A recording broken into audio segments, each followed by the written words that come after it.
Good evening, everyone, and welcome to Anime-Zing Radio. Doug is not joining us right away because he's working on the railroad.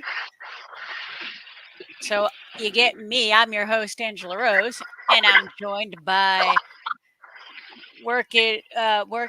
I'm joined by our lovely co-host, Mr. Darren Sterling. Hey everybody. And as I was traveling for my sister's wedding, I was not actually here last week. And also as a result, I haven't watched a single bit of anime this season, and I'm still playing catch up on last season.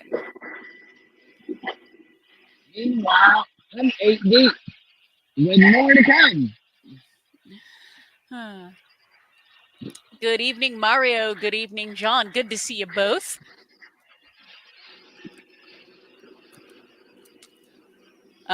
So what's so I'll open this question to everybody. What my watch list was rather short to begin with, and we haven't started anything. And we're on, I think, week 4. So what's good? What's worth watching? What's not worth watching?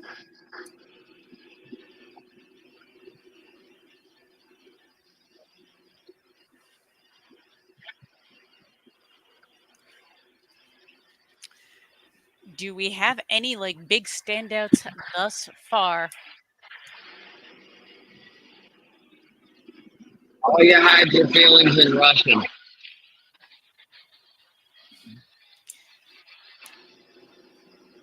I am not surprised that was your big one.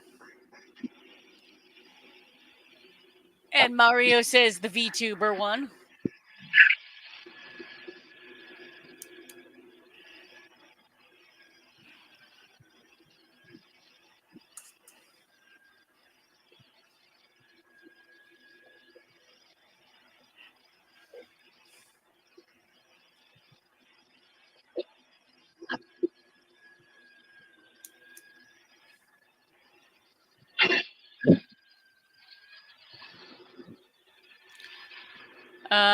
And John Knight says he watched Monster, and it was a good isekai. And Ross says definitely do not watch Indivisible by Twins. It's like domestic girlfriend, older twin, and it makes him mad. And I will keep reiterating, I like the Mr. Girlfriend. And and Mario says the Suicide Isekai. Believe you mean Suicide Squad? Question mark? Because I've heard that the Suicide Squad isekai has come up amongst my various social media feeds, and some people are saying it's really good. Some people are saying it's not. But as Suicide Squad didn't really interest me to begin with, I don't know how I feel about that one.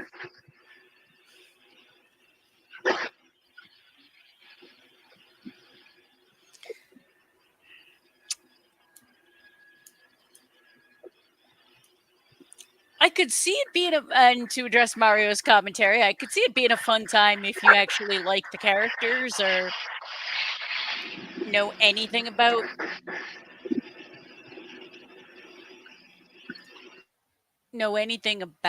Suicide Squad, but yeah, it when we did our previews and we were going through the list, it looked like there was a lot, but it also looked like it was lackluster comparatively.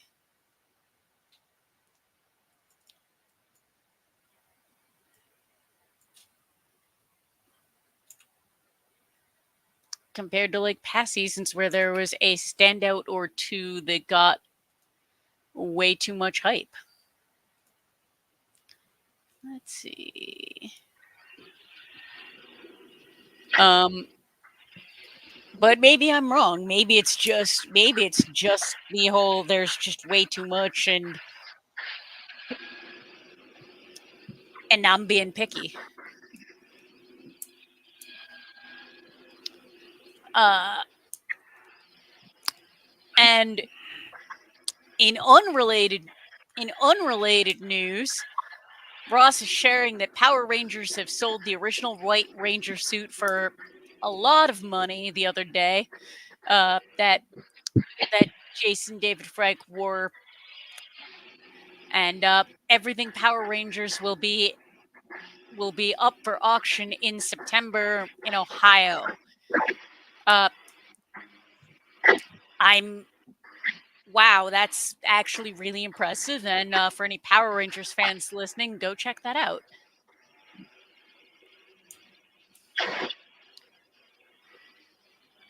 And John Knight's going through his lists off the rest of his watch list for us. Fairy Tale, 100-Year Quest dub, Salaryman's Club, Shy Anime Season 2, VTuber Legend, and the first 4 episodes of Demon Slayer Season 4. Demon Slayer's one that I've really got to go back and catch up on, because that's another one that I just kind of watched a bunch of episodes at once and then got busy and then forgot about it. And you can forget about Fury.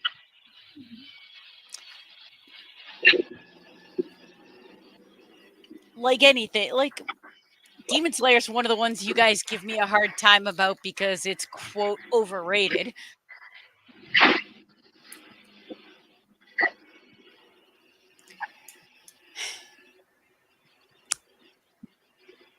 The amount of content, the fact that there's some shows right now that are just at too many episodes,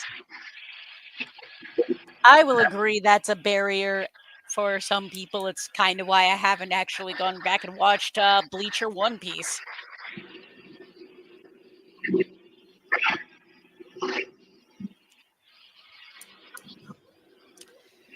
But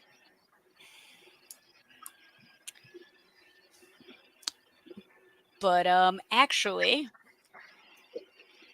in more unrelated, slightly unrelated news off a tangent, I know I'm not the only one who was a fan of the Yakuza franchise for video games, and we saw more news on the live action adaptation coming in the fall. So I'm super hyped for that. But yeah, fall's looking like there's way more stuff that actually interests me content wise.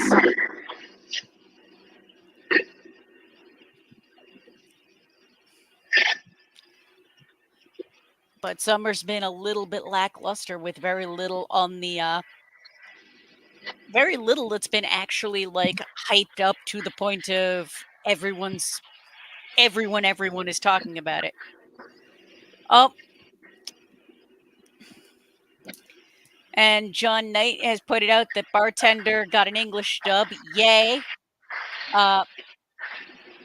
More people should watch that show. That was awesome. And Ross is sharing the news that was announced from San Diego Comic-Con that Robert Downey Jr. has been revealed to be playing Doctor Doom in the new Avengers movie. What are people's thoughts on that one?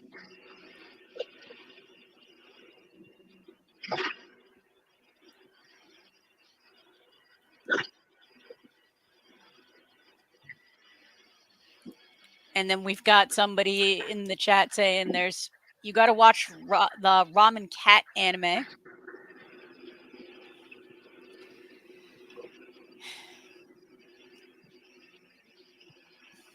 I didn't know there was a Ramen Cat anime.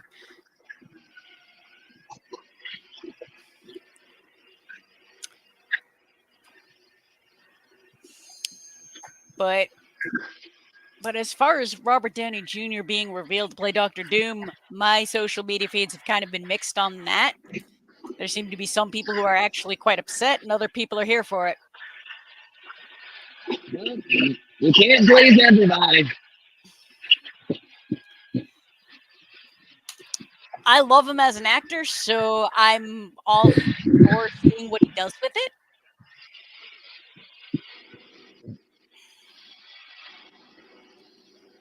And this gets in, and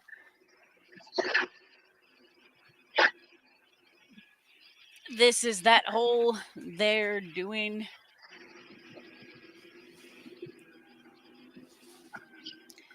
that whole when the studio was forced to kind of change their direction given some other news. But and Sean Knight sharing anime news. Demon Slayer Swordsman Village arc will premiere on Toonami starting August 10th.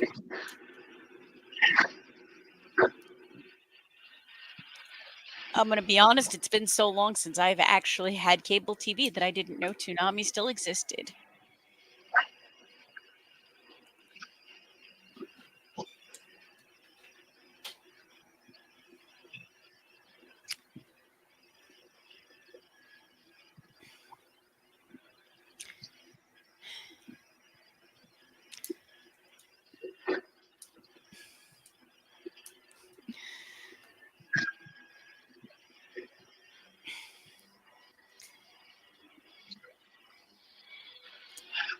And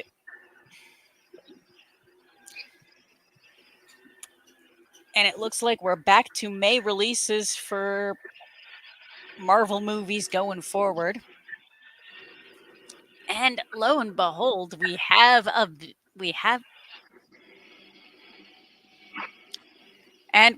Doug. Hello. I have made it home. You have made it home from working on the railroad, and Darren's mowing a lawn. Hello to all you awesome people in the chat. Hello. Oh, hey, Mario. See Mario and John and Ross. Yep. The big three. The big three. I thought that was you, me, and Ange, Jared. Well, no, we've got a big three in the chat too. They've that's true. And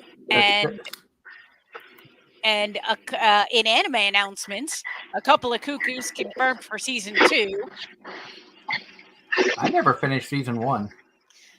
I know at least one of my friends is going to be happy about that. And then what was the name of the anime? Oh, I've got to look that up because there was one that got announced that Rooster Fighter manga gets an anime. What in the heck? A chicken fight anime. I don't know how I feel about that. John Knight says, "Can't believe Angela and Doug calling me Big Three." Well, you're a very important part of the viewership. You always have amazing information, a lot of cool knowledge, and birthdays, anniversaries, and a lot of cool trivia facts.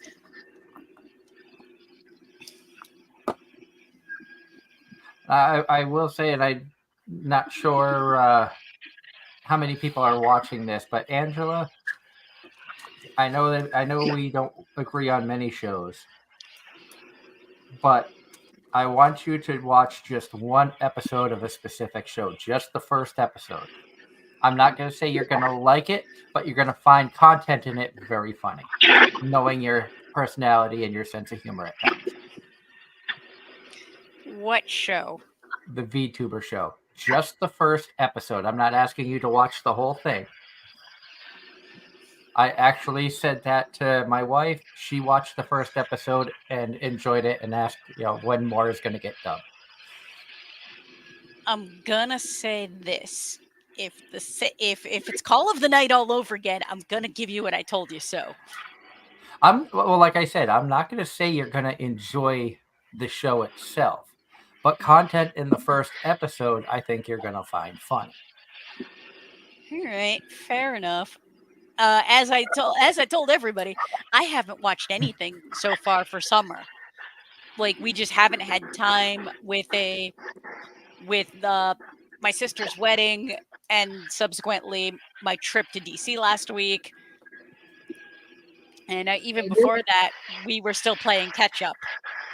So you're the dad this season. Yeah, yeah. I am behind on stuff that has dropped in the last few days because of work. So, like VTuber Legend, I've got that to watch. My Dear Friend, that is a train wreck that I don't know why I am like, I need to go and watch the next episode. Because it's not great. Because it's fun. What else would you want? It's fun. I don't want to put it down with Conception bad, but it's got the same vibes as like Fully Cooley or Pop Team Epic. Wait, which show is this? My Dear Friend Nokotai. Okay. The Dear Girl anime. Okay, because I've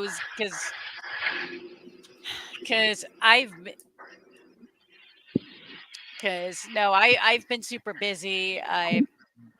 And now I'm trying to play catch up, and I'm like, but if I'm now, Doug, I'm going to pose a question to you. Okay. Is it just me, or did this season seem particularly lackluster compared to the past few seasons where there's been more standout shows that have gotten hyped?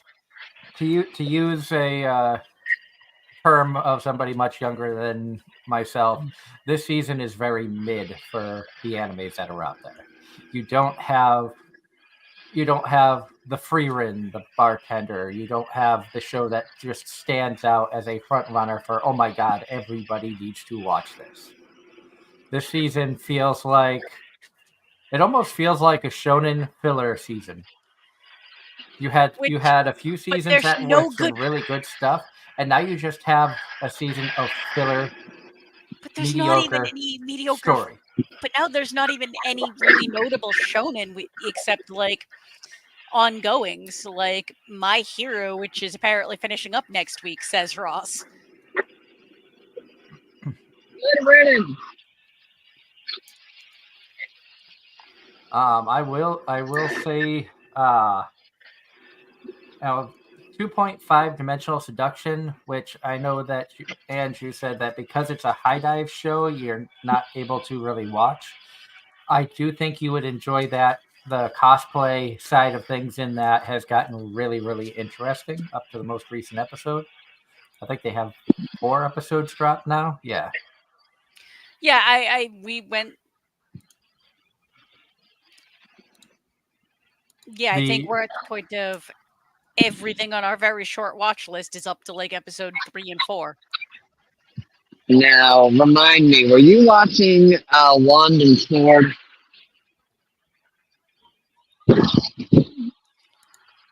I am not, no. You need to.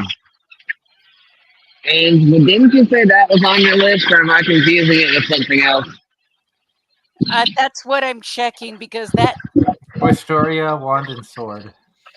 That's 100% what I'm checking because that sounds like the title alone sounds like something I would watch. Well, do you remember the show Doug talked about in the past, Knights and Magic?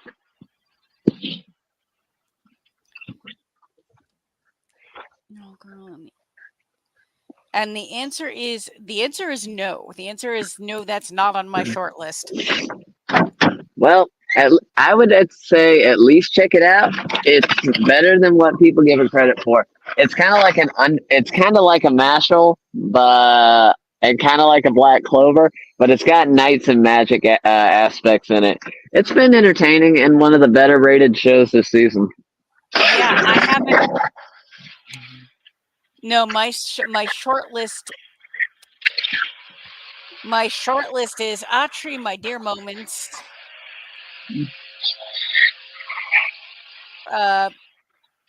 Kinekumon Perfect Origin Arc, Magical Girl and the Evil Lieutenant, and Elusive Samurai. And then finishing up My Hero, and then also finishing up Go Go Loser Ranger from last season, which we didn't finish. In the chat, John says that VTuber Legend and Bartender Glass of God both have English dubs, which I did see that. That's my wife and I like to try to find something in English dub to watch while we're eating food, and I got her to watch the first episode of VTuber in English. That's how I knew that was getting an English dub. And I maintain Bartender getting an English dub is awesome. That means more people can watch it, and I'll highly have to recommend. rewatch it again. Highly recommend that one to almost everybody. Now there are times when you sit down and you want to try to watch something, but you're caught up on all the shows you planned on watching, and you scroll through, Netflix, or you scroll through, in my case, Crunchyroll, and you find a show that the picture just looks absolutely ridiculous. But you figure, what the heck? Let's give it a shot, and it actually turns out to be decent. Yep. I'm gonna share this. I'm sharing the screen now. It's called Ramen Akaneko. All right. It is basically the story about a ramen shop that is run by cats. There. And they hire one human girl to work there, who basically starts off by brushing the cats to make sure that cat hair doesn't get into the food. They take pride in no cat fur getting into any of the food, any of the preparations. That is a tiger you see in the picture. The tiger makes the ramen noodles by paw. It's like the most corniest thing, but it's absolutely adorable and just a fun, feel-good show. I am so very not surprised you found this. And believe it or not, it was one of those times when my wife and I were sitting down for a meal looking for something to eat, that we saw this and said, why not? Even though it's only in Japanese currently. We're like, yeah, why not? We'll check this out. And we've been enjoying it. It has been really a cute show. No, I've been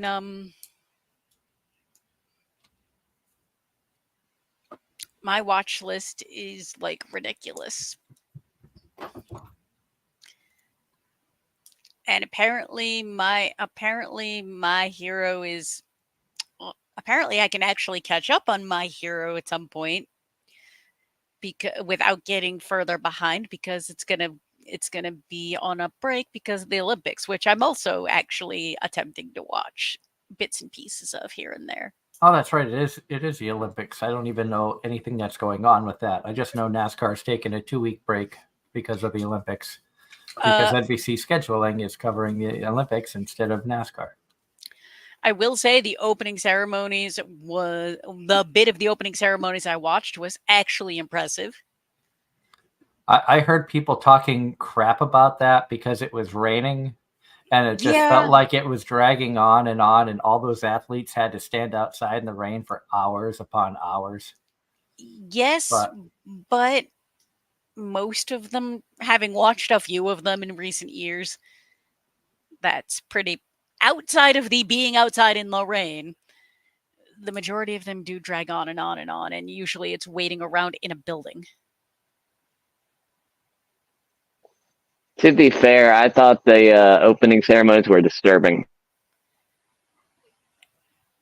I haven't seen it, so I can't comment. I'm just going off of what I heard people talking about on the radio. And that's fair. The bits that I saw, I was actually entertained. I thought some parts were really well done, and the torchbearer running around on rooftops dressed like they were something out of an Assassin's Creed game, I thought was really cool. Oh, that is kind of cool. almost as cool as having a VTuber saying, take me out to the ball game at Dodger Stadium and nobody knowing what the hell's going on. Yeah, that was a thing that happened. Wasn't it Gura or something like that that did that? I don't know. Yes, that was Gura. There aren't a ton of VTubers that I know. I'm not like I haven't fallen down the VTuber rabbit hole yet. I do watch, like, I'll watch clips of some of them, like Iron Mouse, Bow the Whale, Shy Lily, and then some of the VTubers we've had on the show as guests. I've watched their streams. I still will tune into Mink from time to time. I just and John Knight said that he enjoyed Celine Dion's comeback performance. I missed that. Celine Dion's extremely talented. Yeah. Speaking of musicians that are still around, down here in Pennsylvania, not far from where I work in the town of Bethlehem, they have a music fest that's going to be going on next month. It's like a week and a half or 2 week long festival of music, and every day they have like a big headliner. And one of the days I heard Sugar Ray is going to be performing. Now that's a name I haven't heard in a very long time. Also, ZZ Top, I heard. Slash is going to be performing one day. And then there's over 300 like indie performers that are free. Slash with Miles Kennedy. I'm not sure. Let me look this up. Because when I saw Slash perform at a festival, it was Miles Kennedy on vocals. Let's see. The main performing stage, you have Thursday, August 1st, Greta Van Fleet. I've never heard of them. August 2nd is Sugar Ray, Better Than Ezra, and Tonic. Ooh, that's a 90s lineup right there. Like 15-year-old me would have loved that. Shinedown on August 3rd. Very nice. August 4th, Jowl and Randy. I don't know who they are. I don't know them either. August 5th, Slash and Serpent Festival. Old Dominion on the 6th. Leonard Skinner celebrating 50 years on August 7th. August 8th is Black Eyed Peas. August 9th, you have Big Time Rush. August 10th, Ludacris. And August 11th, ZZ Top. Ooh. So a lot of good musicians. That's all over the place too. And I believe that those, I believe you need tickets to see. So you have to pay to see those artists. But like I said, I was told there are multiple other areas that have free music. So a lot of local musicians will go up and perform. This almost feels like a Show by Rock. And I hate to compare it to an anime, but Show by Rock talks about music festivals and stuff where you have stages for big bands and also a lot of the local up and coming bands to perform. And that's what this feels like to me. Boston Calling does that as well. Granted, it's not free, but there's a lot of nobody knows who a lot of indie artists, and then you've got the really big names. Bringing us back to convention stuff. Ross says in the chat, Michelle Ruff is going to be at my Comic-Con this September, as well as Jeremy Lee and Johnny Young Bosch. That's cool. That is very cool. I haven't seen Jeremy Lee in years. I've met her twice at Anime Boston. I think the last time I saw her was when she actually came to my wife's table after a concert at Anime Boston. She was walking through Artist Alley, and she happened to come up and check out the art that my wife had done, and we talked with her for a bit and got her autograph. And then after she left, Greg Ayres came by. So that was kind of a amazing back-to-back. Yeah, no, I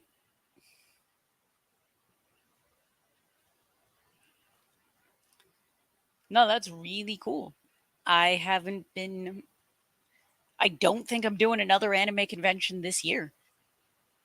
There is a slight chance I may attempt CCE in September, only because it's like an hour and a half away, so I wouldn't have to pay for a hotel. It would basically cost fuel and tickets to get in. Gavin is going to be there, so it'd be fun to see him and hang out for a little bit. And there was a couple of voice acting guests that we wanted to see. Yeah, with with all of the other travel that I have and PAX Unplugged at the end of the year, I'm just I don't think I can throw together a convention trip, especially not where. Michelle Rojas was the big one that we wanted to meet, and also say hi to Emmy Lowe again.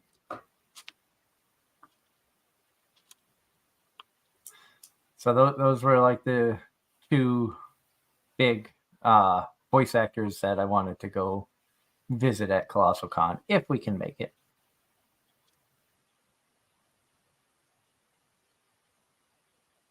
I'm not sure if we've met Michelle Ruff or not. We sat down the other day, my wife and I did. We had gotten a tote of pictures that we've accumulated over the years from conventions and stuff. And we kind of sorted out all the photos that we had bought and autographs and stuff like that. I forget how many like autographs I've been lucky enough to acquire over the basically 10 years of doing the show. Most of them were paid for. Some of them, they gave us for free, like from Christie and things like that. But most of them I paid for because I support the industry. I support the voice actors. And as most people know, I don't look for anything free from anybody. And sorry about having to adjust stuff on the desk. When the cats like to sit up here, they mess with everything.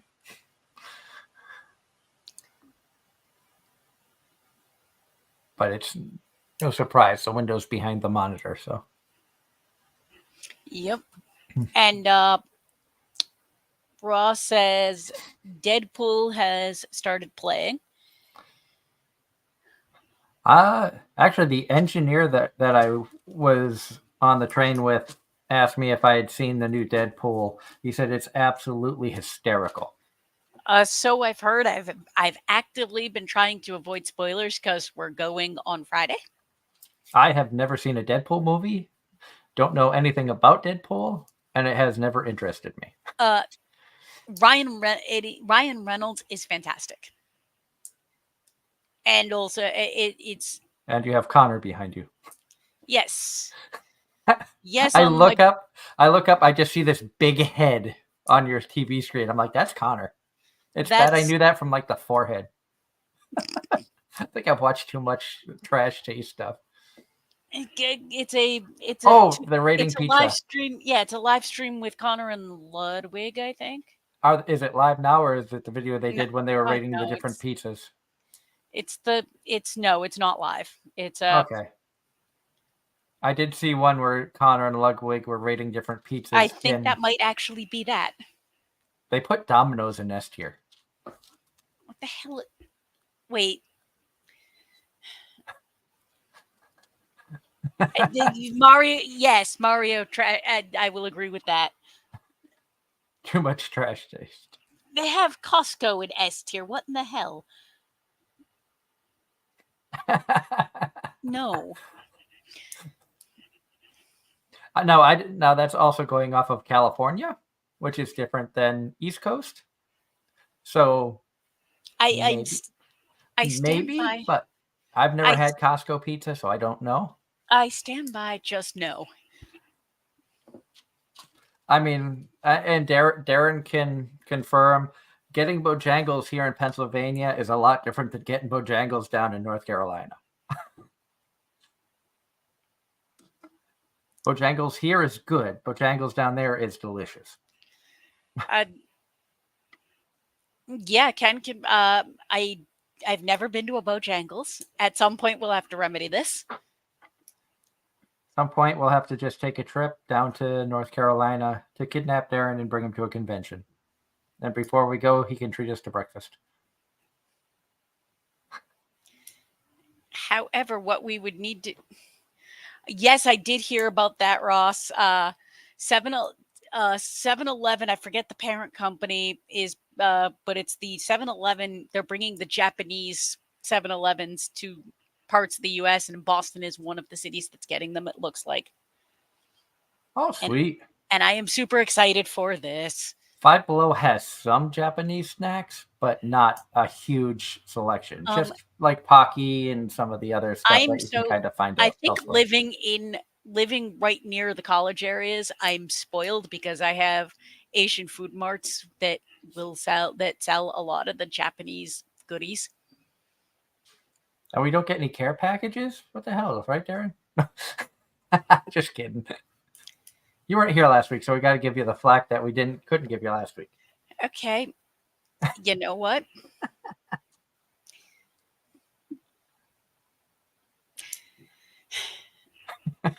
Fair enough. But what would you want in a box? I was just playing. You don't have to get anything. No, I know. But I would be down to try different stuff. I mean, I've thought about, if having the extra money, getting those Japanese snack crates that you see a lot of the YouTubers advertise. Oh, Sakurako and Tokyo Treat. Yeah, stuff like that. Just to buy one of those. Or Baksu. Not to be confused with Boxo, but. Ha ha ha ha. But getting something like that and then opening it up on stream to try, and kind of like the mystery box reveals that I like to do when I actually can afford to get a mystery bet. So what you're telling me is during my trip to Japan, I should get at least one blind bag, bring it home, and open it on air. Oh, that would be amazing. If you can find them. Usually they're only out for a short amount of time, but I'm going to be in the Tokyo area for Halloween. Ah, okay. Subsequently, in October, you guys aren't seeing me for 2 weeks. But for anyone who, so that means I'll have to reach out to Christy Rothrock and see if she'll take Angela's spot. That's fair.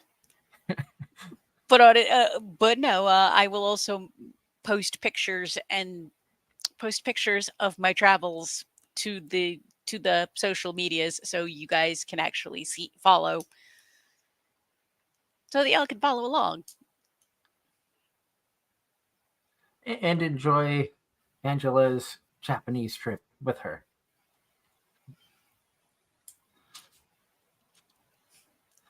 Ross says, I've never tried any Japanese snacks except once a melon bun. I think a ramune bottle and Pocky. Is there one snack I should try if I come across it at 7-Eleven? It depends on what. I suppose I'm going to caveat and say there's a lot you should try. A lot I would recommend, but it's very much what is your palate? I do like some of the mochi. I will say that. Mochi is delicious. The mochi ice cream is great. It's just so damn expensive. I wait for when it's on sale.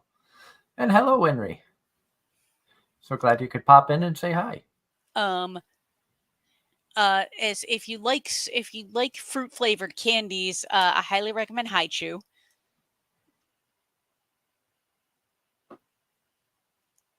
Pretty sure I've had Haichu before. Haichu's good, fruit flavored candy. If you like chocolate, Meiji's good. I like chocolate. I just don't like nuts, so I usually avoid that. The only like candy bar with nuts in it that I tolerate is Snickers, because for some reason the blend with the caramel just works great. No, Meiji's got some good. Meiji has got some. They're little. They're little tiny squares, no nuts, and varying degrees of dark chocolate. And I know this isn't Japanese, but I've been told I need to try Toblerone. Over Toblerone is overrated. That's Darren's thought on Toblerone. Yep. Yeah, pasta. We're making jokes about about the sounds. And John Knight in chat says yesterday was Felicia Angel's birthday. She's the voice of Coco in Fairy Tale, Rainier in High School DxD, Lynn in Attack on Titan, Manataka Mia in Data Live, and Amelia in Devil is a Part-Timer. I haven't talked with Felicia in a long time. In fact, I think the last time Felicia was on the show was our Data Live special that we did. Or not, yeah. No, Devil is a Part-Timer special that we did when we had her along with, I believe it was Josh Greeley, Anthony Bowling, and Tia Ballard. So we had Chiho, Amelia, Sadao, and then his right-hand man. And apparently Winry agrees with me that mochi is delicious, and she says she got to try some when you took her to an anime convention at a hotel. I gotta try to remember which one that was. It could, because we've brought her to Bakuretsu-kan. We've brought her to Katsukan the one year that we were down there in the DC area. Trying to think. I think there was like we brought her to one, or I thought we brought her to one more, but I could be mistaken. Oh no, Plattsburgh Comic-Con. She's been to because that was right in the hometown. Bakuretsu. Good memory. But no, And Ross says Chiho is best girl from Devil is a Part-Timer.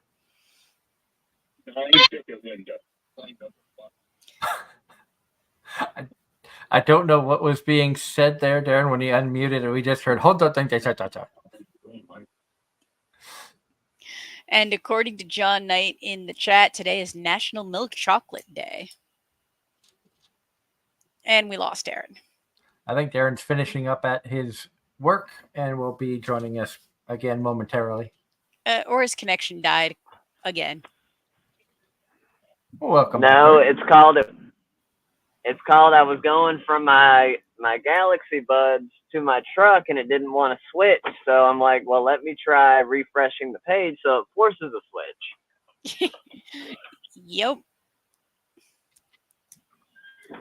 But I am happy that today's train back from Harrisburg area went fairly smooth, and I was back in time to join you guys for most of the show. I know, yay. Well, and I'm sorry I was late because I don't work on Sundays. Well, no, I'm not. I don't work on Sundays, but as I was telling Angela before the show, this week has been the week from hell, because when we asked for rain, after 5 weeks of no rain, we asked for rain, not Noah's Ark. It has rained every single day for the past 3 weeks. Wow. So a lot of my yards just shot up, and everyone's blowing my phone up. Where you at? Where you at? Where you at? And I'm like, have you looked outside? Once it stops raining, I will be over as quick as I can. Exactly. Y'all all on a schedule. But nah, it's been fun. Did you I get haven't to the been able to convention? watch anything. So, no, I did not. And look, Saturday tickets were sold out. Friday, I worked all dang day. Today, I was hoping to try and get out of there early. That did not happen. And by the time I got out of work, it was almost 3 o'clock, and the convention technically ended at 6. and admission was $65 for Sunday. I don't know if they were discounting admission because of how late it was at that point, but I really wasn't willing to drive up to Raleigh to find out for only 3 hours of a convention. Understandable. Heck with that. I wouldn't. Very understandable. Which, ironically, it was a year ago. I want to say yesterday or a couple days. I think the 26th or 27th that I was out there. I was with you at GalaxyCon for the first time you and I went to a convention together. Yep. Because I had passed my test, and on Thursday, Friday I drove to your place, and we went to the convention. Yep. I wanted to go because I knew there was going to be a couple vendors there that I wanted to see, but at the same time, like I said, for 3 hours, I wasn't trying to. Yeah, no sense in breaking the bank on 3 hours. And it'd probably be even less than that by the time you got there, parked, got in, got the tickets. You probably have 2 hours.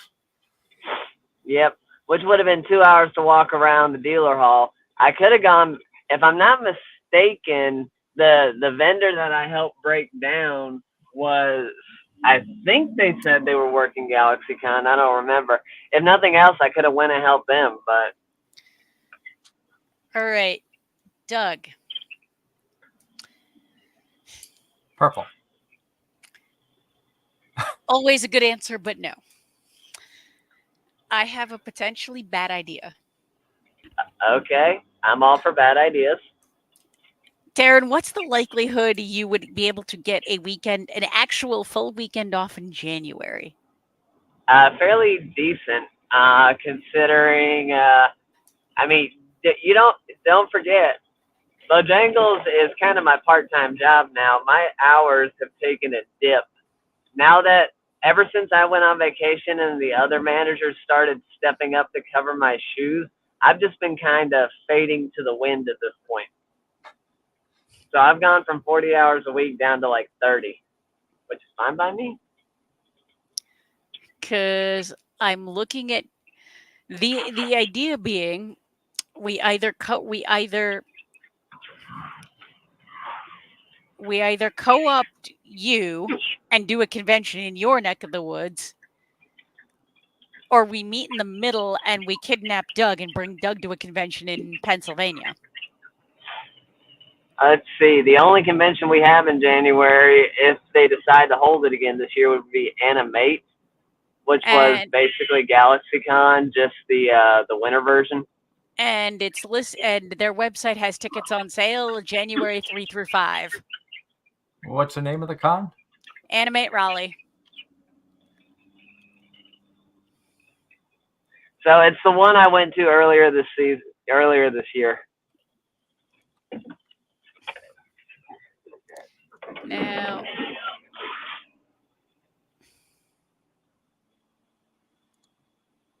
well, don't forget, that was the show that I said there wasn't a whole lot of people in attendance at, because think about it, that's right after Christmas, so everyone's normally a little tight on finances. And also, my. And as far as conventions go, it's probably it's coming right after Holiday Matsuri. But I'm looking at the guest list for Animate Raleigh at the moment, and my wife would I know she would love to go. Just based off of 1, 2, 3, 4, 5, 6 voice actors, 7 voice actors from Has Been Hotel. Oh wow, that's actually impressive. Has Been Hotel is the new it's the new hotness. It's the new Genshin Impact. Thank you. I'm like, there was a thing. I was going for it and I forgot. And from the anime side of things, they have 6 voice actors up there, 3 of which have been guests on the show, 4 of which I've met and have autographs from. So in other words, it almost sounds like their guest lineup is a little bit more familiar and impressive than GalaxyCons this year. Well, Monica Rial and Tia Ballard are listed. So is J. Michael Tatum. Colleen Uh, Klinkenbeard, Oh yeah, so now all the names we're more familiar with. Justin Briner, and Richard Horvitz. Oh, he's a seventh one or I think that's the Has Been Hotel spinoff character for Richard Horvitz. But Hell of a boss. Yes. I think that's a hell of a boss voice actor. But I haven't seen Tia Ballard since she was at Anime-Zing many, many moons ago, and we haven't been able to get her on the show since our second anniversary show. So it's been a while since we've seen Tia. Monica's always a blast to talk to. She's such a sweetheart. We honestly could apply for press.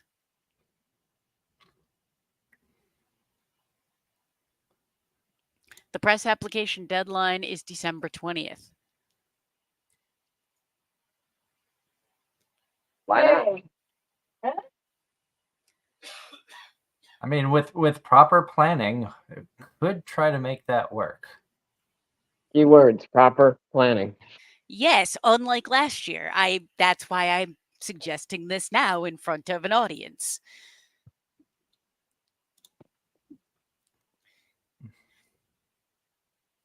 Good night, Winry. I hope you sleep well. Thank you for popping in and saying hi. Ross says that they have some has-been hotel voice actors coming down to Arkansas Comic-Con. He doesn't know who they are. And Ross also said Friday was his nephew's 3rd birthday. Happy belated 3rd birthday to your nephew, Ross. Yay!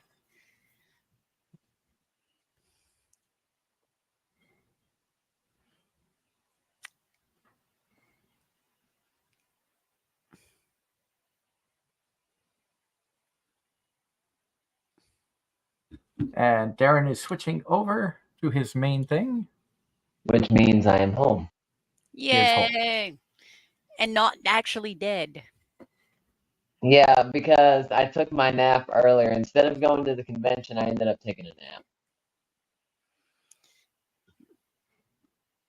Which if I'd have woken up sooner, I'd have been done sooner, but oh well.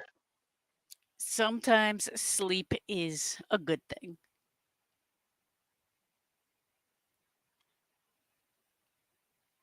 And I am sending a message to the wife about Animate Raleigh.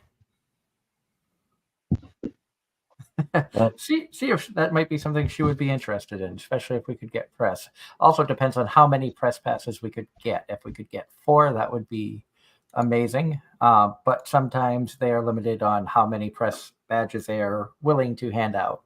Plus, you also have to prove that you are a valid press outlet, because many conventions have found times where people fake being pressed just to try to get tickets. And, we're not like that. Arkansas Comic-Con. Ross is asking me to look up to see who the guests are going to be there. Arkansas. So, for Ross, Arkansas Comic-Con. Guest that is going, if you're interested in checking that out, that is going to be September 6th through 8th at the State House Convention Center. So the same weekend as Colossal Con East. Yep. So put the if you have the site up, put it up on the screen so we can look at it together. Yeah, let me do this. We pop this here. Bottom up. Boop. Boop. So we hit the guest button and we see who's going to be there. We've got Ashley Exton, James Arnold Taylor, Matt Lanter, Ray Park. I see some Star Trek Next Generation with Brent Spiner, Gate McFadden, and John Delancey. Michael Rooker, From Has Been Hotel, who are also going to be down in Darren's neck of the woods in January. Amir Tali, Erica Henningsen, and Blake Romaine. So you have Angel Dust, you have the Radio Demon, who is one of my favorite characters, and then you had Charlie, who is Satan's daughter. So that's like three of the main characters, or the main three characters from the show. Voice actor wise, I see Tara Strong, who's always fun to chat with, very talented voice actress. Jeremy Lee. We have Skeet Ulrich is going to be there. Jamie Kennedy, Charles Marnet, Michelle Ruff, Johnny Young Bosch, Scott Innes, Paul Freeman, Butch Patrick. You've got WWE superstars Jeff and Matt Hardy, Rob Van Dam, Kane, and I don't know who Matt Riddle is. The other four I know. I don't know who Matt Riddle is. It looks like comic creators Jeremy Clark, Renee Witterstater, and Michael Goldine. Cosplayers Kitty Bitty Cosplay, Little Miss Cosplay, Cynthia Eve Cosplay, and the James Spence Authentication people are going to be there, showing Keith David was unable to attend, which that does happen from time to time.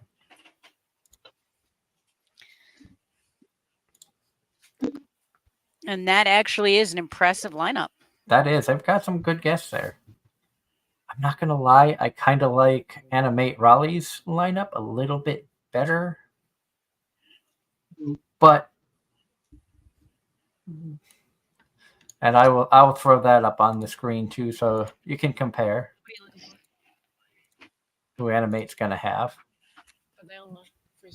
Because they not only have the Radio Demon, Charlie, and Angel Dust from Has Been Hotel, you've also got the maid. You've got, I forget what her character's name was. I've only, I saw the series once. Some of them stuck out, some of them didn't. But then, like we said, voice actor wise, J. Michael Tatum's been on the show. Monica Rial we've had on the show twice. Tia was our very first guest ever. So it'd be fun if they did like a press conference and be able to sit down and chat with her again. Of course, Colleen Klinkenbeard, who's had the honor of meeting and getting her autograph a year ago when Darren and I went out to GalaxyCon. She was the last member of the main cast from Rosario Vampire that I had yet to meet or talk to or get an autograph from. Check out the article I just sent. I don't want to. Let me take a look here.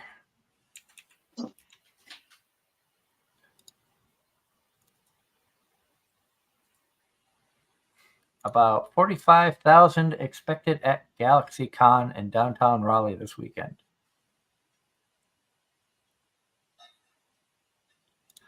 Yeah, that brings up a little news blurb or stuff that I saw on social media about Kineticon from last weekend. That it was very crowded. I saw a couple of people saying that it was the worst Kineticon they had been to in years. Having not gone the last couple of years, I can't speak for any personal experience or anything like that. This is basically just knowledge that I've gotten from people who went to Kineticon and posted on their social media pages. And obviously, I'm not going to mention any names or who anybody was. A, it's not fair to, talk down about people, especially without their knowledge. And B, I also don't fully remember everybody who commented about going to Kineticon. So obviously, I'm not going to throw false names out anywhere.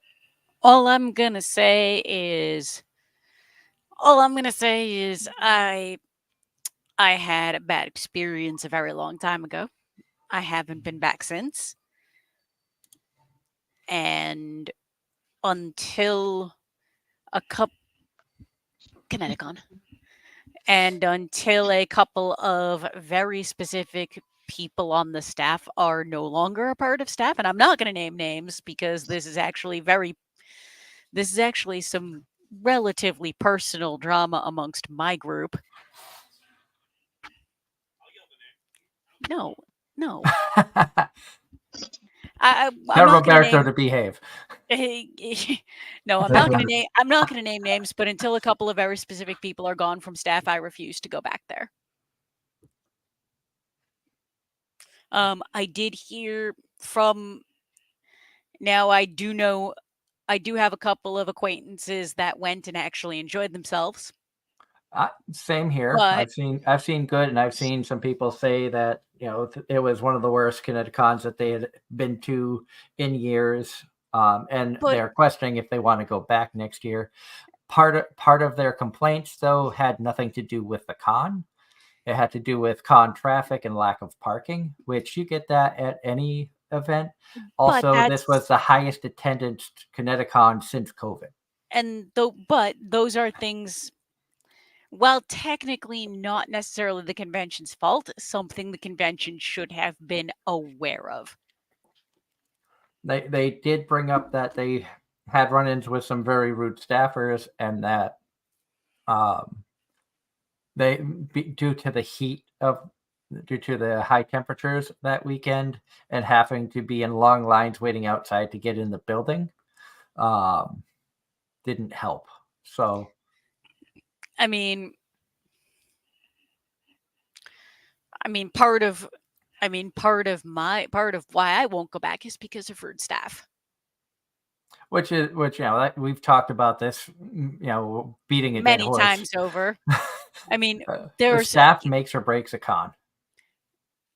and one rude staff person really can ruin a overall good experience.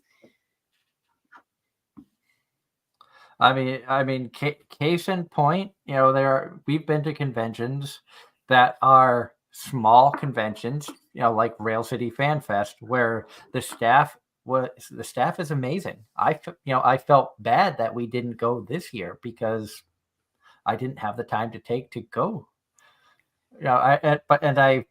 With everything going on, trying to juggle the show and the new career and stuff, I did reach out to Luke about coming on the show. Unfortunately, it was only a few weeks before the show, and he didn't have the time. He appreciated the fact that we still reached out, and I loved the con. He's been doing a great job at trying to grow it slowly, which I feel is right. We've seen over the years so many conventions that try to go too big too soon and just collapse. Yep. And yeah, and Luke taking the focus on like local folks, especially because it's Vermont. Like, I will say that was a big thing, and the event was extremely well run. And the one thing that I really appreciated about Rail City 2 is that Luke himself takes the time to check in on every single vendor there. Doesn't matter if it's your first con or you're a celebrity. He checks in on everybody. Are you okay? Do you need anything? Do you need water? Do you need somebody to cover a table so you can go to the bathroom? He's on top of everything, and he has his staff members check in on everybody. It's one thing when you go to a convention and you only see staff members, and like Anime Boston, you may never see the president of Anime Boston. And that's an But that's anime. also a difference between a big con like Anime Boston and a tiny con like Rail City. I know comparing apples to Right. oranges there, but To it a still certain means a extent, lot. right. And I mean, Anime Boston this year with the press side of things, it was different than years previous, and we talked about that. Yeah. But that was not the staff we interacted with.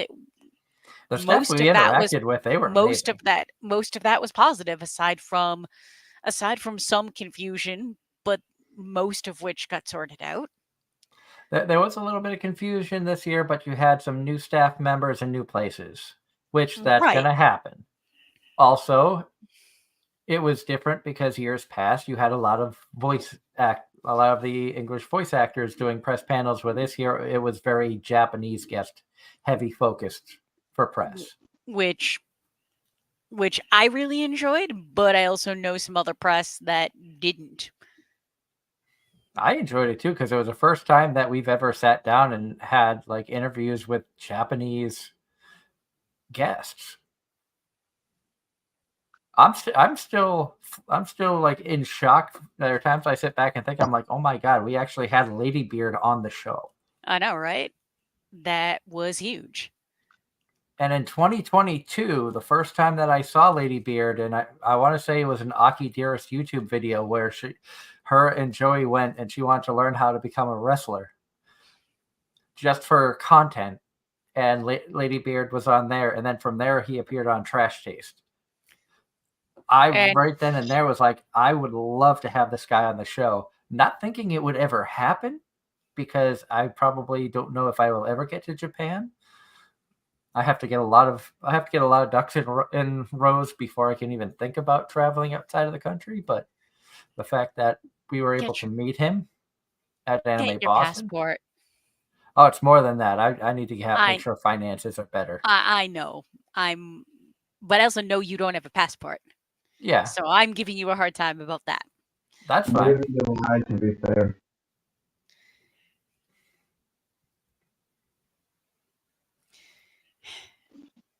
Both of you should have passports. But I digress. And Deku is still a whiny bitch. But that's besides the point. I have never argued at that. I didn't say you did. I saw that. We got more toilet coming. Yep. I'm sure you're happy about that one. More Toilet Bound Hanako-kun. Season 2 coming in January. And what was the recent thing with Truck-kun? Truck-kun is a hired assassin to send people to other worlds. Per the anime, I have to find it here because it is one I have been watching. No longer allowed in another world? Yeah, no longer allowed in another world. That was it. I knew there was a recent thing because I remember sharing it with somebody at Axe Throwing, and they got a laugh. No longer allowed in another world. The story of a guy who wanted to commit double suicide with his lover so they could be together forever.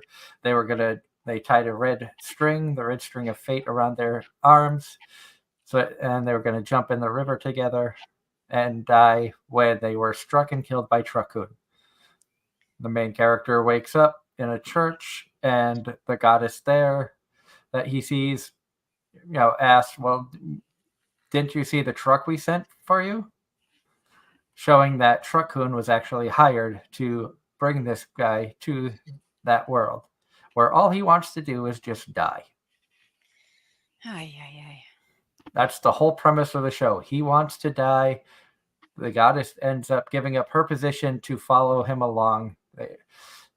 There's also a cat girl adventurer who he teams up with. He kind of rescues her because he wants to get eaten by a dragon who is attacking the cat girl. And because of the poison he has in his body, the dragon dies. And he survives. Well, at least he's not Kazuma. Every episode, he has tried to find different ways to die, while also attempting to find his lover to see if she's in that world as well, while getting mixed up with other people.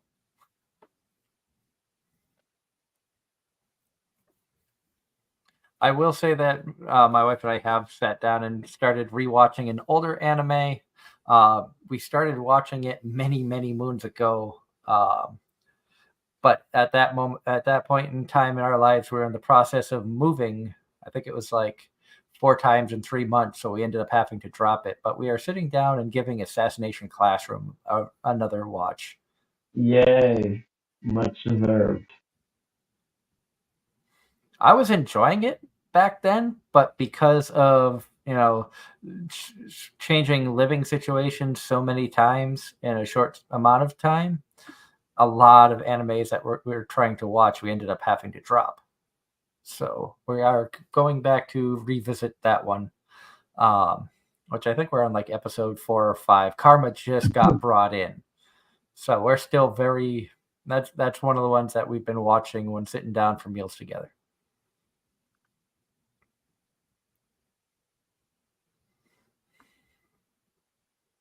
Did you see that one, Ange? Assassination Classroom? Nope. I will say in the English dub, and I know Darren, you don't watch much English dub stuff. You prefer the Japanese. Sunny Straight does an amazing job as Kuro Sensei. I will agree to that. I've heard various parts of the dub. You do know. I'm about to say you do know that's Krillin, right? Yeah, and that's also the egg dude from Show by Rock, the manager for Plasmagica and Pretty Krista. I got a chance to meet Sunny Straight at Kineticon one year, actually. Speaking of Kineticon, got his autograph, and I asked him if he had any pictures of his character from Show by Rock, which he didn't. So he got his Fire Force character, and he drew his Show by Rock character on the thing. So we have Sunny Straight's autograph and artwork. Which that's kind of a neat thing that I think a lot of people don't realize is a lot of voice actors have been a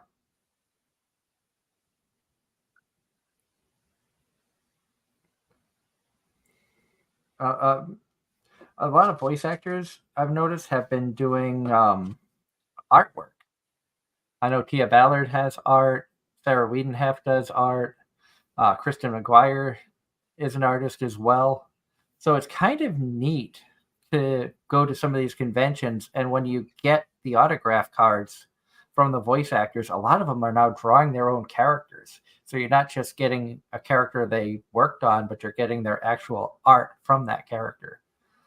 And I was curious of what you guys thought about a lot of the voice actors, using their creativeness to get into art and, getting the added bonus of you're not just getting your favorite voice actor's autograph signature, but you're getting something that they put their heart into as well.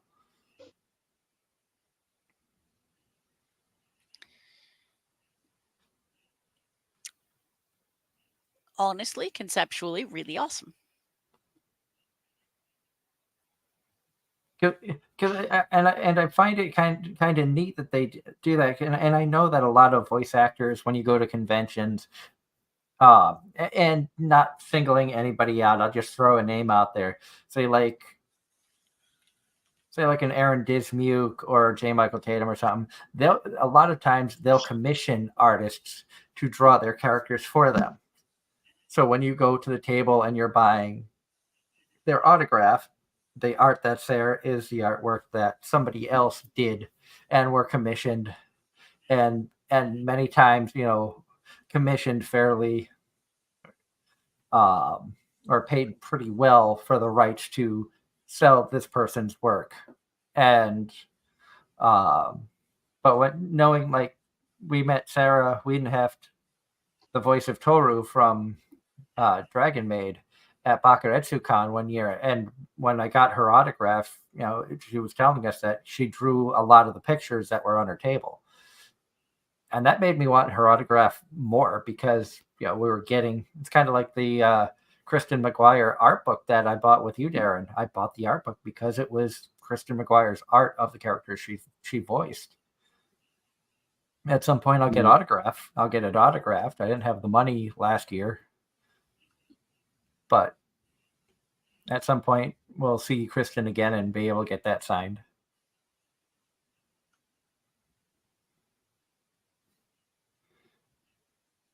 Ross in the chat says, "Did you watch the Hella Bitch Sensei with his tentacles scene in Assassination Classroom yet? Funniest scene ever." I'm not 100% sure if I saw that or You, not. you haven't, because if you had, you would remember it. Okay. Like I said, I think we've only seen like 4 episodes. No, about to say, Sensei doesn't come into like episode 10, I want to say.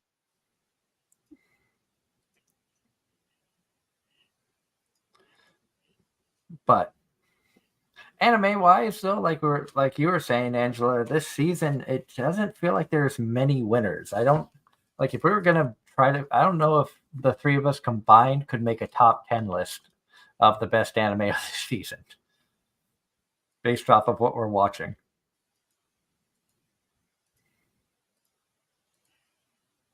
Might be able to do a top 5, but I don't know about a top 10.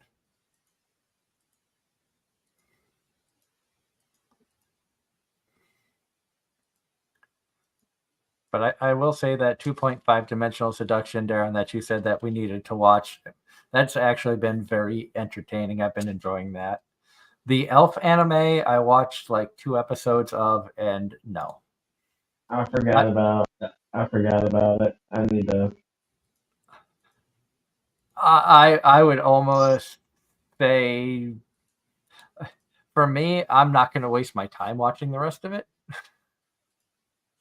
I thought it was just kind of, I don't know, just kind of stupid.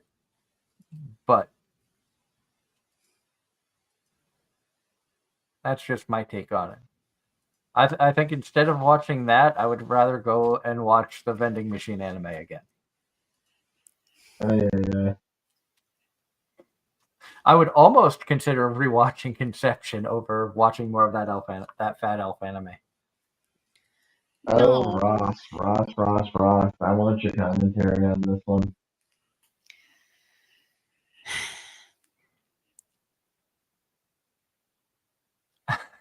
Angela says no to the Conception comment. Yes. Would you rather go watch Akisora? I've never seen Akisora. Do you know what it's about, though? Not really. It was a show that was so controversial, it had a 12-episode planning, and it got reduced to 3 episodes. Oh yeah, you've talked about that one before. Well, Aiken was the other one, but Akisora was the incest one. Ah. Oh, it almost sounds like the English dub for Speaking of which, Species Reviewers. Episode 3, nope, we're dropping it. they didn't even put out episode 2. They had it ready to release, but they never did. No, episode 2 did come out because I watched it. They might have pulled it, but I watched it the day it was supposed to drop, and I think they were working on episode 3 when they're like, yeah, we're just getting rid of the whole thing. Because I remember seeing the first 2 episodes in English. Yeah. How I managed to find that clip the other day is still impressive. It's very impressive, and just as impressive, I could tell who the voice of Krim was just off of that clip. Not that they're ever going to be allowed to admit it. Yeah. Ross's commentary. I didn't force you guys to watch Elf. You could have said no to it. I watched it because I have the manga series.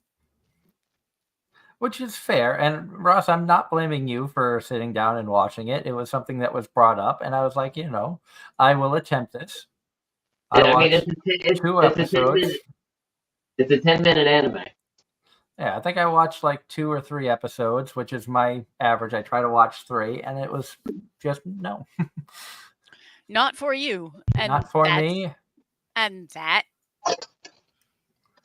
is acceptable. Although I kind of feel like I want to because Angela brought up Call of the Night, I kind of want to revisit that at some point. I enjoyed that. I know it wasn't your cup of tea, but I enjoyed that.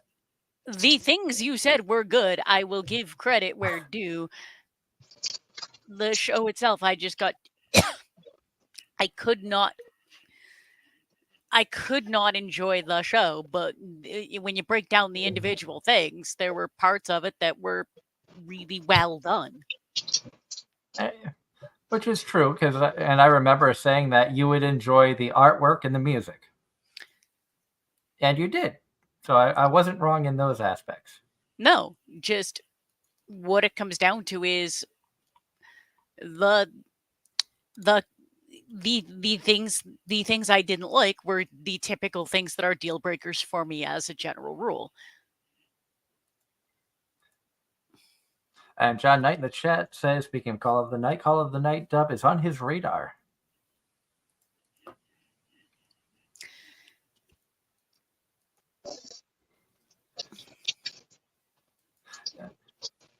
Darren, you saw Call of the Night, right? Of course. You both had it in your top list That's for right. that year. Yeah. Have you seen any of Freerun, Darren? No. Because I was going to ask who you liked better as a character, Nazuna or Freerun. But where you haven't seen Freerun, you can't give an honest answer to that. No. I can only judge based on clips. And even then, I tried not to watch any clips because I didn't want any spoilers. The only spoiler I saw for that show was Freeman getting eaten by the treasure chests every single time. Yeah, that's the running gag that goes through the show. 24 episodes. It happens in probably half of them. Anytime that there's a chance of a dungeon, her ass is hanging out of a chest.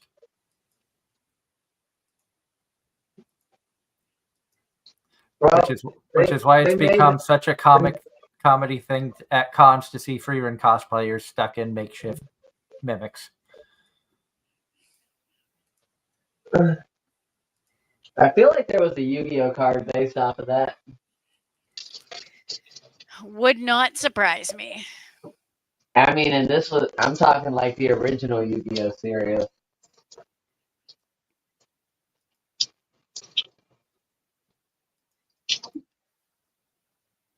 So I'm going to post a question to the chat. Since you guys tune in on such a regular basis, of the shows that are airing this season, outside of the ones that I'm currently watching, which I'm currently watching 2.5 Dimensional Seduction. I'm currently watching the VTuber legend, My Dear Friend,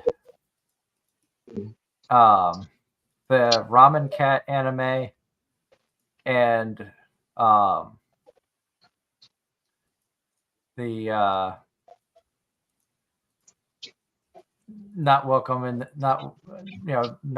Another World anime. What show or shows should I attempt to check out once I'm caught up? Oh yeah. Oh, you better settle down. No. Darren's gonna say the Russian one. Yeah. Oh, I already know the Russian. That he's been asking me to watch that already. It's good. What can I say? Plus, the sister is crazy.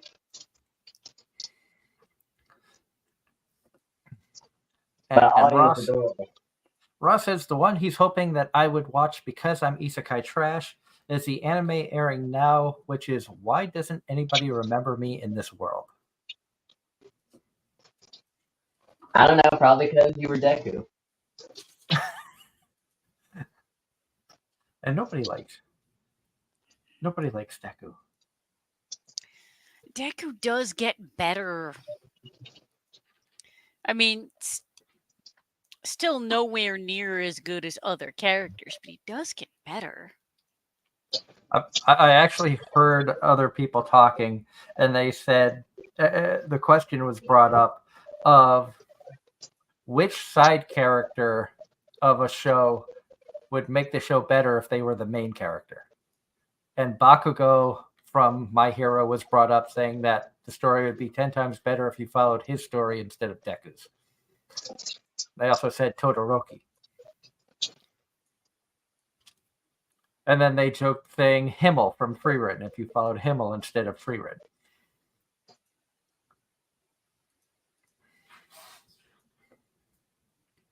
Darren would say follow Akano instead of Rias in DXD.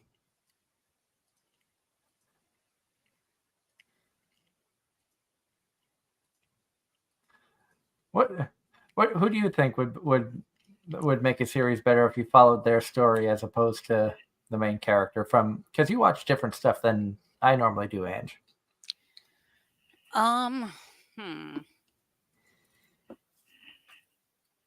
That's a toughie.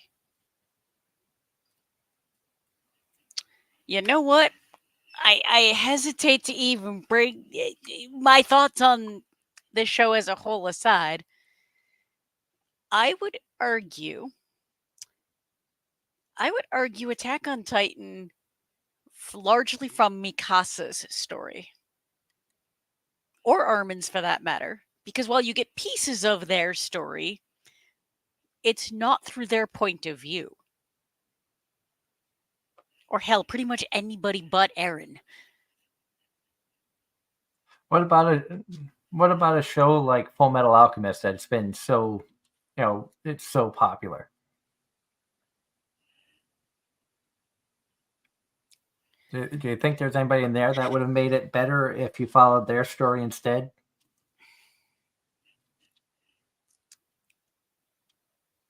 Honestly, it would be different. Following different characters would be awesome, but I don't know if it would necessarily be better. Another long-running series that came to mind was Fairy Tail, knowing that they kind of followed Natsu for a good portion of it. Obviously, the Fairy Tail Guild, they focused on a lot of the characters, but if they didn't follow like Lucy and Natsu so much, is there another Fairy Tail? You do realize that in the beginning of the show, it was predominantly Lucy's perception of everything, right? Yeah. But as it progressed, you kind of went Lucy and Natsu because those two were always paired up. Like all the adventures you ended up like when I stopped watching it in the hundreds, you always saw Lucy with Natsu, Happy, and Carla. Now, Wendy.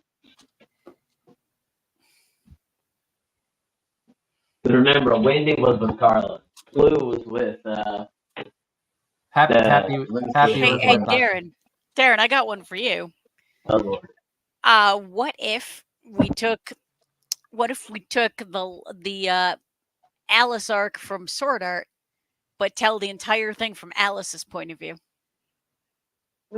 Technically, there for a while, it kind of was from her point of view because Kirito was in a coma.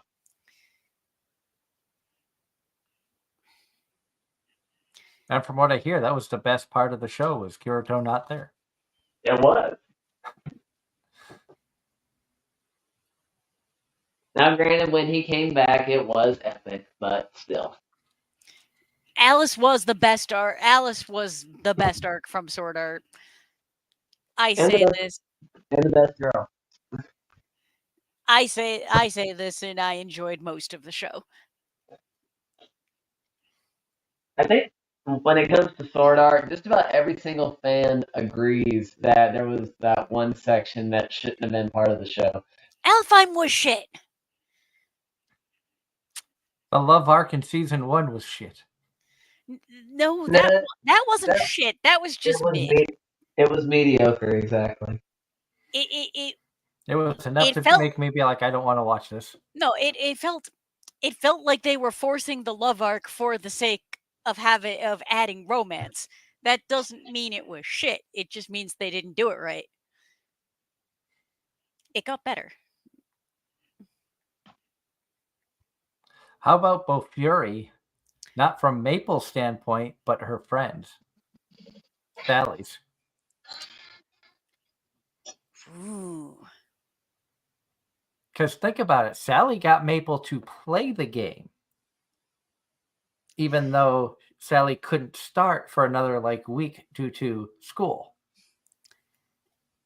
And Maple running around, and we get Maple not knowing what she's doing. But you're And getting that the point of view from an experienced MMORPG player. of watching your best friend who doesn't know what the fuck they're doing. Oh, that would be awesome. See, I was thinking Bo Fury, but my thought was, what about the other, someone from the other guilds? Like the fire chick there? Like the fire chick, or basically the rivals, the ones where they're Yeah. all grumbling about working together in the last big boss. Or for Darren, Bo Fury, but you see it from the views of the chat that pops up at the end of every episode. You're seeing just their point of view of everything going on. So it's like all the creators, all the top players being like, "Oh, we need to see what happens next." All the devs. Yeah.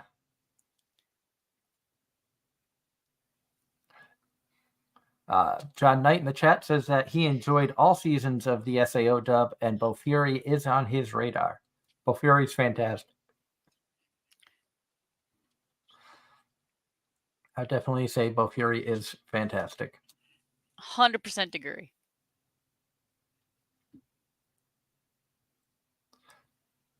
Now here's a fun question out there that we can pose to the chat as well. Knowing that through all of us, we watch so many anime, such a diverse range of genres. What two shows would you like to see? And I know we've talked about this in the past with Isekai Quartet of, if you could put 4 shows together, what would be your Isekai Quartet? But if you could just not just limit it to Isekai, but if you could take 2 shows and have their worlds connect in some way, shape, or form, what 2 shows do you think would work well with? Or what would you want to see? Would you want to see Demon Slayer meet up with Attack on Titan? And I'm just throwing stuff out there. Would you want to see Jujutsu Kaisen and Panty and Stocking? Just random stuff.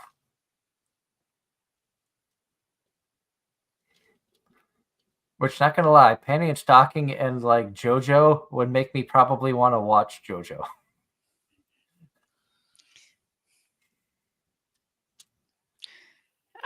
Ross says Devil is a part-timer and Wise Man grandchild.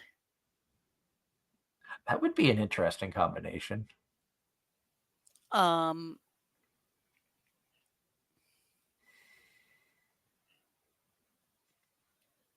Bartender and Fairy Tale.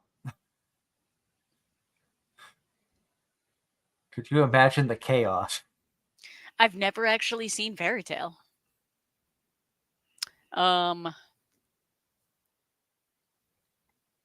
Prison School and High School DxD. Although, since you bring up Bartender and Delicious in Dungeon.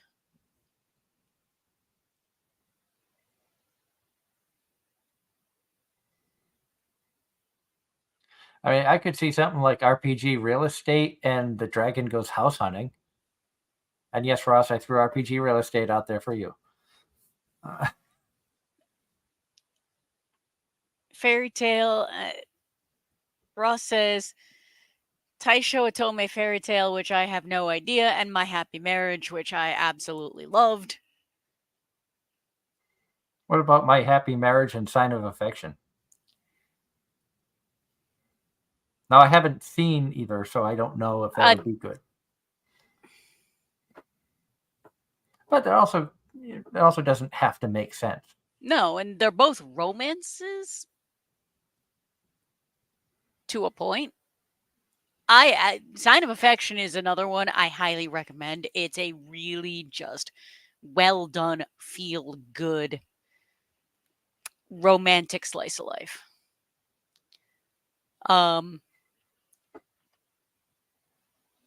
Apothecary Diaries is another. Keijo Apothecary. and One Piece.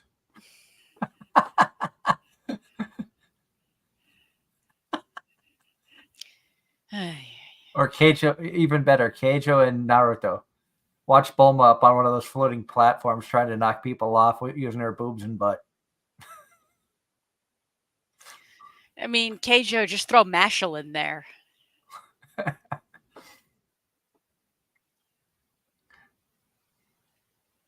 Season 2 of Sign of Affection has been announced. Oh, excellent.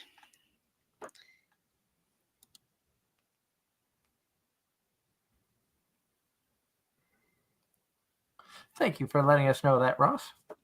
I said we got amazing viewers out there. They keep us informed on everything.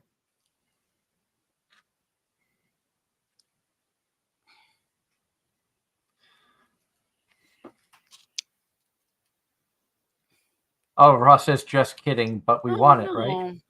Ross, don't do that. I know Angela wants it. Yes. That was so good. I mean, granted, by the time we get it, it'll be 5-6 years from now, but you know. People have forgotten about it, like Devil is a Part-Timer, and hopefully it doesn't suck like Devil is a Part-Timer did. I mean, that... Go on. I was going to say, speaking of things that weren't as good with continuations, knowing that Date Alive Season 5 was like the ending of it all, I feel like I should sit down and force myself through 4 and hope that 5 is better. Honestly, why don't you just skip 4 and jump directly to 5? Because I'd like to have background info on new spirits that come in 4 rather than just jump into 5. Because I only know of 2 spirits that came in 4, and I don't know if there are more than those 2. So I kind of want to see what's going on. It's also just a me thing.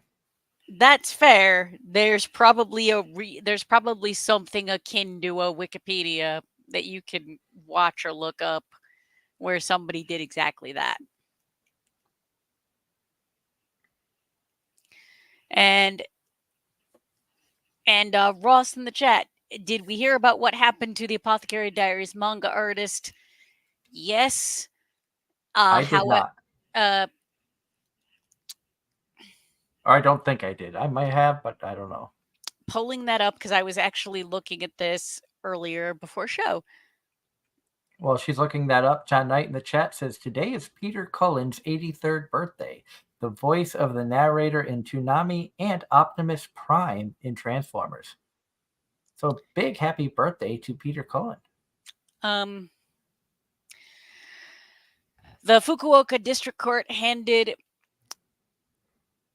the creator of the manga a suspended sentence of 10 months in prison and a fine of 11 million yen for the crime of tax evasion. However, since the prison sentence is suspended for 3 years, the tax evaded money, which includes income earned from manga sales, was used to purchase real estate.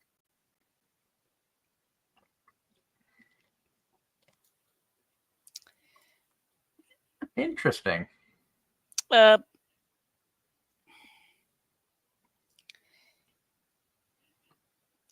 Basically, it was a pled guilty, claiming that they neglected to pay it out in ignorance.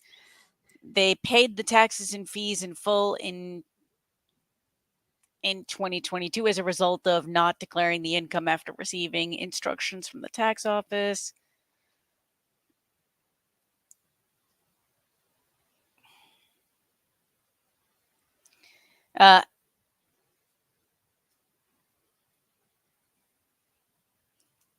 And Darren is avoiding us. Yep. But Square Enix has put out an announcement saying that they're not considering canceling the manga after this suspension because it's a personal thing that has nothing to do with Apothecary Diaries or anyone else involved.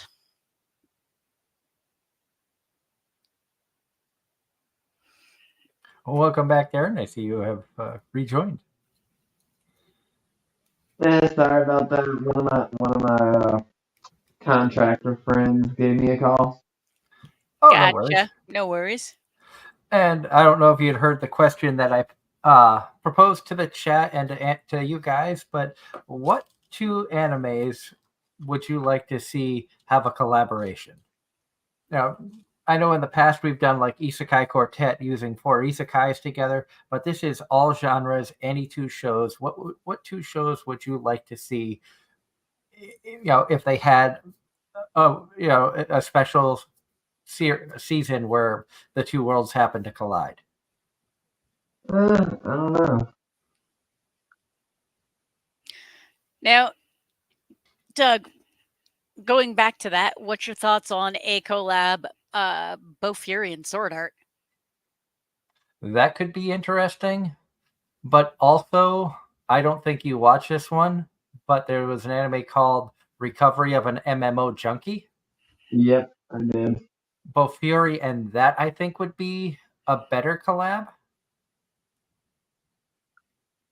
But that's just based off of the two shows of where you got to see life in game and out of game, as opposed to what I know of SAO, where you're kind of stuck in the game for most of it.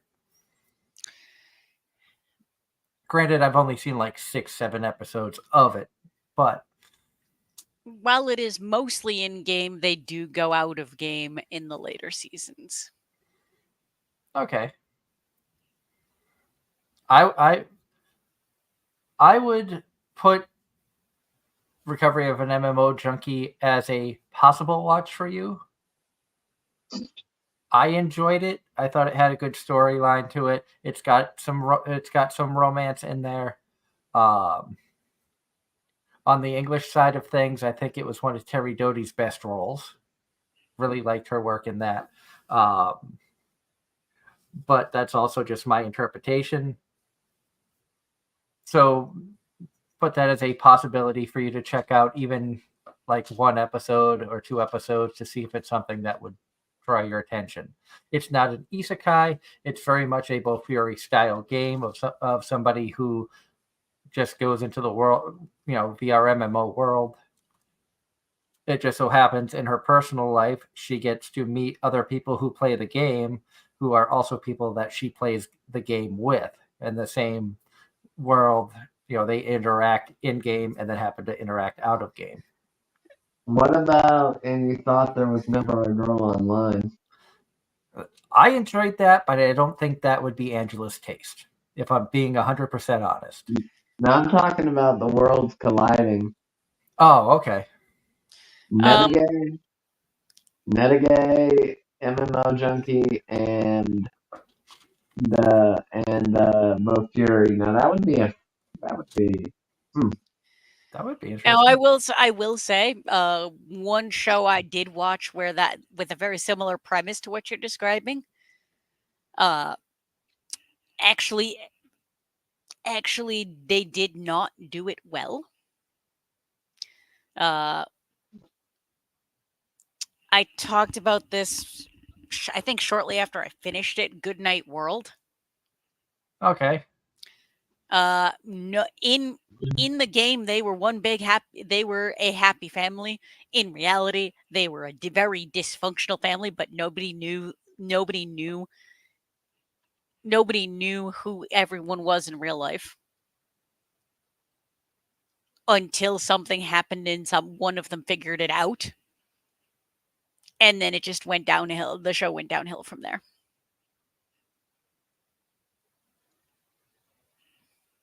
But I digress.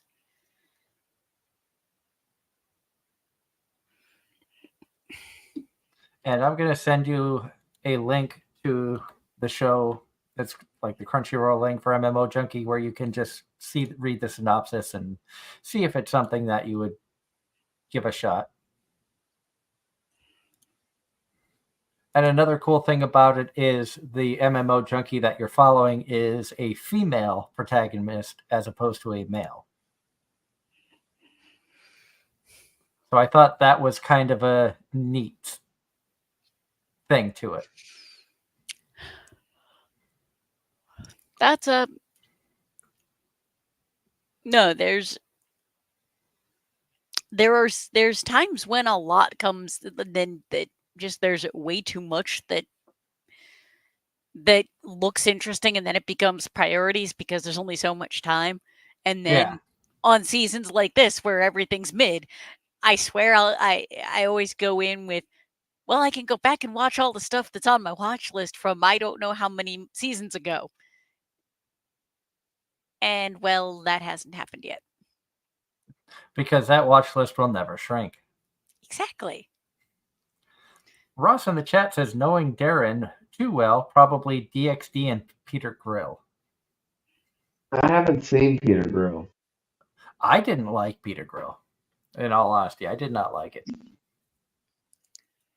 Not to say, now a crossover between Testament and DXD might be interesting. That one could be interesting. Ross in the chat Or, says, on the watch list, I should check out Evil Lieutenant and Magical Girl. Used to be arch enemies. And he also suggests The Days with My Stepsister. Both wholesome. Days with My Stepsister really has been wholesome. I love it. And John Knight says Goodnight World has an English dub on Netflix. Yep, I watched it on Netflix. Really interesting, really dark, and not what I was expecting. But not terrible. And since I had jumped over to Facebook for a moment to shoot Angela a message about the recovery of an MMO junkie, thing comes up, hoping that all of our friends who went to San Diego Comic-Con this past weekend had a good time, including our friend Johnny C., who has been going to San Diego Comic-Con to promote his comics and coffee for many years. San Diego Comic-Con is a bucket list thing for me that I will probably never get to do.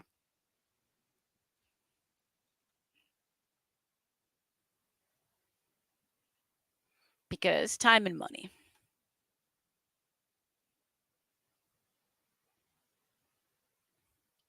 Yeah. And of course, earlier we were talking about Kineticon.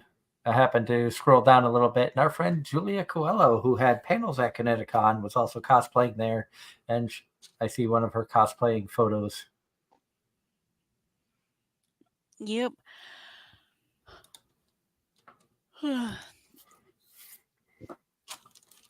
But it has been a definitely a crazy couple weeks on my end with work and lack thereof work. I had 1 week where I didn't go out at all. Yeah, which means you could have visited me, and I'd have hired you. I probably should have. And you could have gone and gotten the figures. Yeah. But when you're on the extra list and you never know how fast it's going to move because of people having their days off and what jobs and stuff come up, I went the Sunday that I was sick and ended up missing work because of being sick. I didn't go out at all that week. So the paycheck coming in is really tiny. And because I called out sick, I didn't qualify for the guarantee for that week, which sucks because this week I was on an actual train from Allentown to Harrisburg. Next week, I will be on the same train, but a different rotation. So instead of having tomorrow to rest, I think I'm going out around noonish or around 2 o'clock tomorrow afternoon to head back to Harrisburg again. And Ross in the chat wants to know if any guests are coming soon, or is it just chill with us? I am working on talking to a few people about coming on. I don't want to say anything until stuff is cemented. I don't want to get people's hopes up and then have things fall through the cracks. And B, I have seen issues in the past with other shows where they talk about the potential of an upcoming guest and then that person gets harassed by fans of that show to the point that they decide they don't want to go on a show. So it's better for everyone's sanity to wait until we have people locked in. One of the people that I will say that I've been talking to, and he probably will be making an appearance again before September, is our friend Gavin Goska from Home Circle Media. Now, I pose this to the chat. I have a lot of friends who are content creators, mostly in the video game and tabletop role playing spheres. Would people actually be interested in having some of them join us? I would be interested. I've been trying to get like gaming streamers and stuff like that to join. Some of the YouTubers that I watch that stream like Minecraft games and other stuff like that, I have reached out to about trying to get them as a guest on the show. Unfortunately, to no avail up to this point, but I have been trying. One of the ideas I had for a potential show, and this is going to require a lot of coordination and scheduling, so may or may not happen before the year is over. But one of my ideas was to do, like we've had cosplayer roundtables in the past, but do a content creator roundtable where we have streamers that do various media and basically a kind of like a Q&A, if you will. That would be fun. And Ross says, bring him on. Because I have run this by a few people, and people expressed interest, but again, it's a whole lot of scheduling because not everybody's on the East Coast. Okay.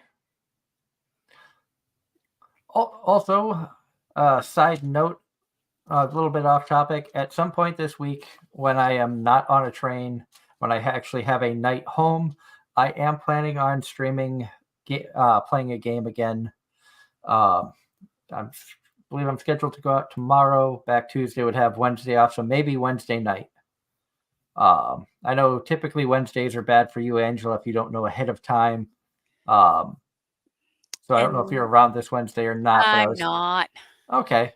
Darren, would you be up for some Balloons Tower Defense 6 on Wednesday? Sure.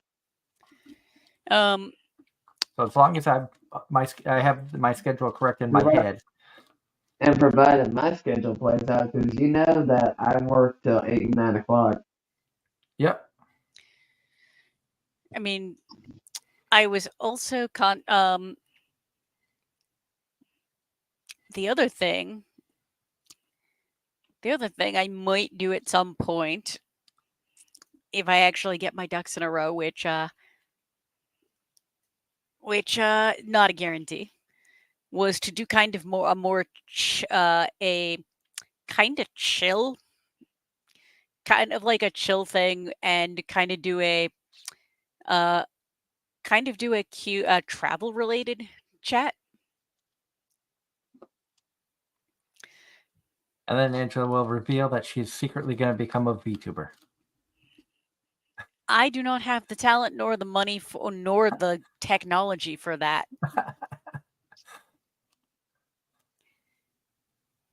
But let's just say if I was a little younger and not so set in a job, I would consider getting one of those nomad visas and travel, and then basically do content in other countries. Which I think that could be fun.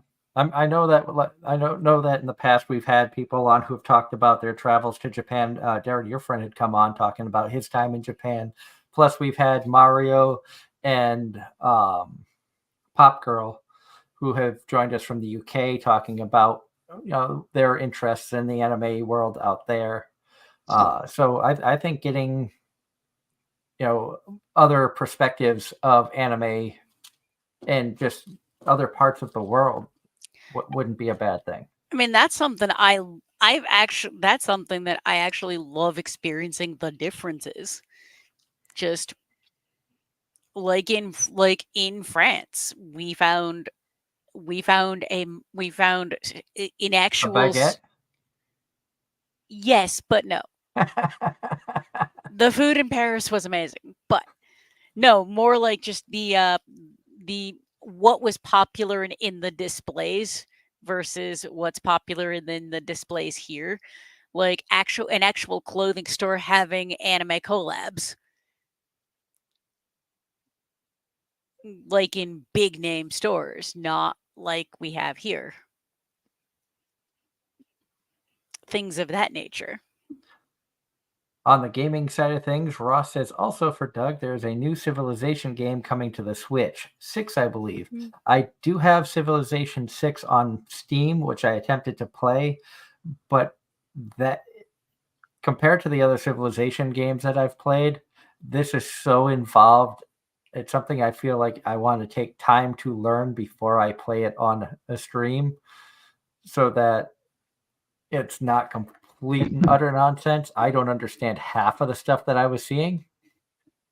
And it could have been because I was tired or drinking, but I could just tell that there was a lot more to it. Also thinking at some point, because I think on my Steam I have, do I have Roller Coaster Tycoon on there? Because that was a fun game from the past. I do. I have Roller Coaster Tycoon 2 and 3. So that could be a fun game to play at some point. Because that was a game I had a blast playing for years. Ross has a good last question, and of course, it comes down to food, which I heard has been a regular topic of AZR over the past month. It has been. We always go back. I think between the three of us, we always go back to food. So Ross Granted, has the last question. It doesn't help I work food. It doesn't help that I'm a foodie. Same. But Ross says, I know we have 5 minutes, but if you could bring back a classic interior look to a restaurant, what would you bring back? For him, it would be the classic Taco Bell or Pizza Hut look. Yeah. Look, honestly, for pretty much any fast food restaurant, bring back what you had in the 90s and the 80s and the early 2000s. All this new designs for most everything is just lackluster. I was watching a video the other day. It was an old McDonald's training video that popped up on my feed, and also just nostalgia videos in general of what Taco Bell, Pizza Hut, and all these others used to look like. The only reason I think that they changed the interior is because while the other designs were more nostalgic, I mean, they're nostalgic now, but they were better and more appeasing to the eye, they were harder to clean. And with the way health inspectors can be, that's a big thing. And also, you got to have staff that actually cares enough about their job to keep the place clean. So I think when it comes to the aesthetics, I think the health department had a lot to do with it. For me, I'm not sure because part of me leans back to like the classic McDonald's look of the 80s and 90s where you would see the grimace and you would see the Hamburglar statues and stuff. Granted, Ronald McDonald was kind of creepy, but some of the other characters were kind of interesting. But I also lean back, and it's not so much of the interior, but the older logo of Domino's back when they had the Noid. I liked that old Domino's logo better than the one they have now. Even though it hasn't really changed much, it's enough of a difference where I kind of like what it looked like back then as opposed to now.